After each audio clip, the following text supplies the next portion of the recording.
After 5 years of undetected symptoms, Alen was diagnosed with type 1 diabetes as he lay in Seattle Children's Hospital earlier this year. His body was deteriorating as he nearly fell into a comatose state before the doctors discovered his illness and were able to stabilize his blood sugar. I sat down with Alen to learn more about this unfortunate disease. Pleasure. So, what type of diabetes do you have? I have type 1 diabetes. Okay, and what does that mean?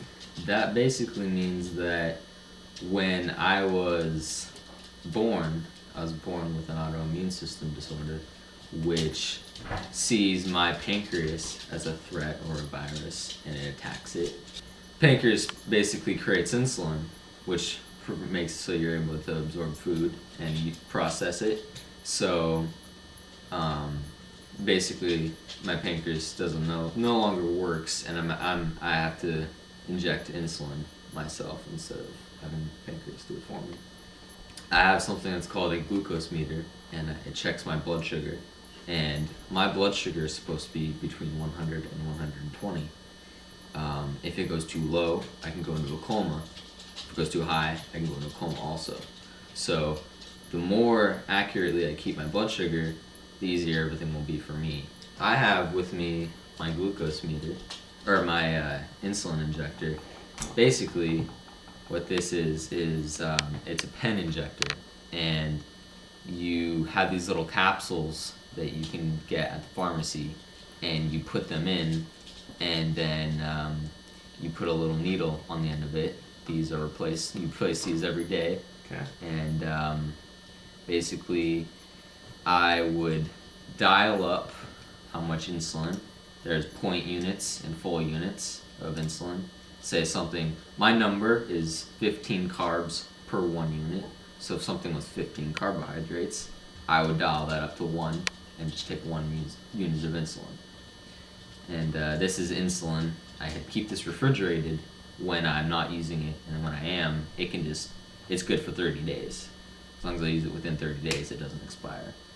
My glucose meter actually is right over here. I'll go get it. Thank you. It checks my blood sugar for me, and basically, when I need to check my blood sugar every time I eat, I put one of these strips in right here. It turns on, and then it will blink, and then it'll show a little drop indicating that I can check.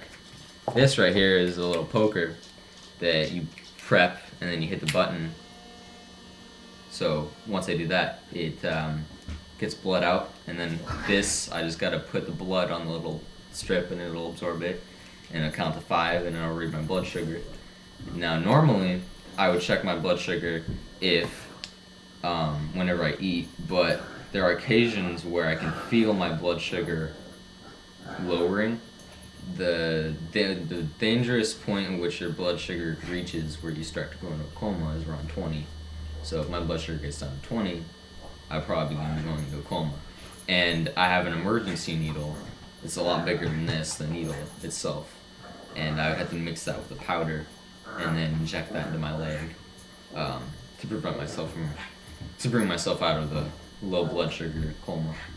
So, but basically all I need is these two things right here, and that's basically it. I can regulate everything from these two objects right here. Oh yes, and I have a pen that another pen. It looks a lot different than this, but it's called Lantus. It's a different sort of insulin, and I inject that myself every night, and it keeps my blood sugar stable. So that definitely offers problems when I can't eat something, because my blood sugar will drop, and it can get very scary sometimes, because if I'm not able to eat, I can go into a coma. So I always have to be prepared. So. Well, I appreciate you taking the time, showing me everything. Yep, it was a pleasure. Thanks to modern medicine, children who might otherwise have died can now manage their diabetes and go on to live the active lives that they choose.